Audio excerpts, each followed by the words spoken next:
ਪਿੰਡਾਂ ਥਾਵਾਂ ਦੇ ਵਿੱਚ ਮਿੱਟੀ ਸਿੱਟਦਿਆਂ ਜੇ ਟਰੈਕਟਰ ਟਰਾਲੀ ਫਸ ਜਾਵੇ ਨਾ, ਤੇ ਜਿਹੜੇ ਆਸੇ-ਪਾਸੇ ਖੜੇ ਲੋਕ ਆ ਉਹ ਗਲਾ ਫਾੜ-ਫਾੜ ਕੇ ਕਹਿ ਰਹੇ ਹੁੰਦੇ ਆ, "ਉਹ ਯਾਰ ਪਹਿਲਾ ਗੇਅਰ ਲਾ, ਦੂਸਰਾ ਲਾ, ਉਹ ਯਾਰ ਰੇਸ ਦੇ, ਉਹ ਕਲੱਚ ਛੱਡ।"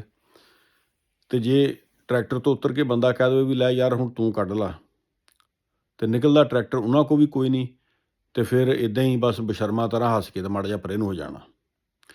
ਬਸ ਇੱਦਾਂ ਦੇ ਥੱਕੇ ਡਰਾਈਵਰਾਂ ਵਾਲਾ ਹਾਲ ਹੀ ਆ ਸਾਡੇ ਮੁਲਕ ਦੇ ਸਿਆਸਤਦਾਨਾਂ ਦਾ, ਹੁਕਮਰਾਨਾਂ ਦਾ। ਜਦੋਂ ਤਾਂ ਅਪੋਜੀਸ਼ਨ 'ਚ ਬਹਿੰਦੇ ਆ ਤੇ ਬੜੀਆਂ ਲੰਮੀਆਂ ਚੌੜੀਆਂ ਗੱਲਾਂ ਕਰਦੇ ਆ, ਤੇ ਜਦੋਂ ਹੁਕੂਮਤ 'ਚ ਆਉਂਦੇ ਆ ਫਿਰ ਕੁਛ ਵੀ ਨਹੀਂ। ਹੁਣ ਆਹ ਮੌਜੂਦਾ ਹੁਕਮਰਾਨਾਂ ਦਾ ਹਾਲ ਦੇਖ ਲਓ।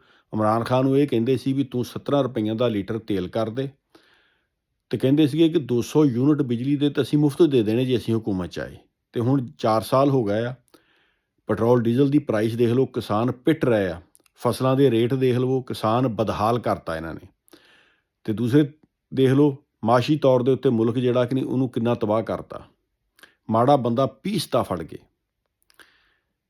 ਹੁਕਮਰਾਨ ਜਦ ਬਣੇ ਆ ਤੇ ਇਹਨਾਂ ਨੇ ਕੀ ਕੀਤਾ ਦੱਸੋ? ਇੱਕ ਮੁਲਕ ਦਾ ਕਰਜ਼ਾ ਵਾਪਸ ਕਰਨ ਲਈ ਤੁਸੀਂ ਦੋ ਮੁਲਕਾਂ ਤੋਂ ਕਰਜ਼ਾ ਲੈ ਰਹੇ ਆ, ਇਹ ਕੋਈ ਮਾਸ਼ੀ ਤਰੱਕੀ ਤੇ ਨਹੀਂ। ਲੇਕਿਨ ਫਿਰ ਵੀ ਅਗਰ ਕਿਸੇ ਨੇ ਮਾਸ਼ੀ ਤਰੱਕੀ ਦੇਖਣੀ ਹੈ ਤਾਂ ਪਾਕਿਸਤਾਨ ਦੇ ਟੀਵੀ ਚੈਨਲਸ ਦੇਖ ਲੈਣ, ਉਹ 'ਤੇ ਮਾਸ਼ੀ ਤਰੱਕੀ ਬੜੀ ਦਿਖਾ ਰਿਹਾ ਹੈ। ਹਕੀਕਤ ਇਹ ਹੈ ਪਾਕਿਸਤਾਨੀਓ, ਇਹ ਨਿਰਾ ਕਸੂਰ ਇਹਨਾਂ ਦਾ ਵੀ ਨਹੀਂ, ਗੱਲ ਹੱਕ ਦੀ ਕਰਨੀ ਚਾਹੀਦੀ ਹੈ।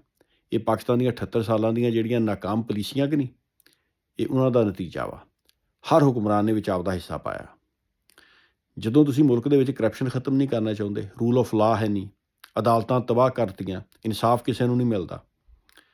ਜਦੋਂ ਮੁਲਕ ਦੇ ਵਿੱਚ ਤੁਸੀਂ ਅੱਜ ਜਿੰਨੇ ਸਰਕਾਰੀ ਅਫੀਸਰਸ ਆ, ਇਹਨਾਂ ਦੀ ਮਰਾਦ ਦੇਖੋ। ਤੁਸੀਂ ਕੰਪੇਅਰ ਕਰੋ ਜਿਹੜੇ ਦੁਨੀਆ ਦੇ ਤਰੱਕੀ ਯਾਫਤਾ ਮੁਲਕ ਆ, ਜਿੱਦਾਂ ਅਮਰੀਕਾ ਵਾ, ਬਰਤਾਨੀਆ ਵਾ, ਜਾਪਾਨ ਆ, ਚਾਈਨਾ ਵਾ, ਉਹਨਾਂ ਦੇ ਸਰਕਾਰੀ ਅਫਸਰਾਨ, ਸਿਆਸਤਦਾਨ, ਉਹਨਾਂ ਨੂੰ ਇੰਨਾ ਪ੍ਰੋਟੋਕੋਲ ਮਿਲਦਾ।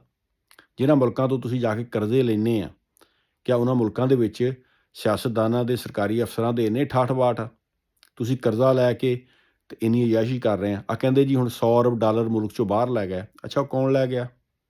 ਉਹ ਕੋਈ ਕਸਾਈ, ਨਾਈ, ਮੋਚੀ, ਜਲਾਹਾ, ਮਜ਼ਦੂਰ ਉਹ ਲੈ ਗਏ? ਤੁਹਾਨੂੰ ਸਾਰਾ ਪਤਾ। ਮਨੀ ਲਾਂਡਰਿੰਗ ਕੌਣ ਕਰਦਾ? ਕੋਈ ਆਮ ਬੰਦਾ ਕਰ ਸਕਦਾ ਹੁਕੂਮਤ ਦੀ ਰਜ਼ਾਮੰਦੀ ਤੋਂ ਬਗੈਰ? ਕਿਹਨੂੰ ਪਾਗਲ ਬਣਾ ਰਹੇ? ਸਮਗਲਿੰਗ ਕੋਈ ਉੱਦਾਂ ਕਰ ਸਕਦਾ ਆਮ ਬੰਦਾ? ਜਦ ਤੱਕ ਤੁਸੀਂ ਮੁਲਕ ਦੇ ਵਿੱਚ ਰੂਲ ਆਫ ਲਾ ਲੈ ਕੇ ਨਹੀਂ ਆਉਣਾ, ਅਦਾਲਤਾਂ ਦਾ ਨਿਜ਼ਾਮ ਠੀਕ ਨਹੀਂ ਕਰਨਾ, ਇਨਸਾਫ ਦਾ ਨਿਜ਼ਾਮ ਨਹੀਂ ਕਾਇਮ ਕਰਨਾ, ਅਮੀਰ ਔਰ ਗਰੀਬ ਲਈ ਕਾਨੂੰਨ ਇੱਕ ਨਹੀਂ ਕਰਨਾ, ਜਸਟਿਸ ਸਿਸਟਮ ਨਹੀਂ ਕਾਇਮ ਕਰਨਾ, ਮੁਆਸ਼ੀ ਤਰੱਕੀ ਵਾਸਤੇ ਤੁਸੀਂ ਅਹਿਲ ਬੰਦੇ ਅਹੁਦਿਆਂ 'ਤੇ ਨਹੀਂ ਬਿਠਾਉਣੇ, ਤੇ ਇਹ ਮਸਾਇਲ 'ਤੇ ਹੱਲ ਨਹੀਂ ਹੋਣੇ। ਕਹਿੰਦੇ ਜੀ ਬਿਜਲੀ ਦੀ ਹੁਣ ਲੋਡ ਸ਼ੈਡਿੰਗ ਹੋ ਰਹੀ ਆ। ਇਹ ਅਸੀਂ ਬਚਪਨ ਦੇ ਵਿੱਚ ਵੀ ਇਹੀ ਸੁਣਦੇ ਹੁੰਦੇ ਸੀ ਅੱਜ ਤੋਂ 40 ਸਾਲ ਪਹਿਲੇ। ਤੇ ਕੀ ਬਦਲਿਆ? ਜਿਨ੍ਹਾਂ ਨੇ ਗਲਤ ਮਨਸੂਬੇ ਲਾਏ ਆ, ਫੜੋ ਇਹਨਾਂ ਨੂੰ, ਜੇਲ੍ਹਾਂ 'ਚ ਦਵੋ, ਪੈਸਾ ਰਿਕਵਰ ਕਰਾਓ ਇਹਨਾਂ ਤੋਂ, ਇਹ ਮਨਸੂਬੇ ਕੈਂਸਲ ਕਰੋ, ਮੁਲਕ ਆਪੇ ਠੀਕ ਹੋ ਜੂ। ਲੇਕਿਨ ਤੁਸੀਂ ਕਰਨਾ ਨਹੀਂ ਚਾਹੁੰਦੇ ਕਿਉਂਕਿ ਇਹ ਸਾਰੇ ਰਲੇ ਮਿਲੇ ਆ।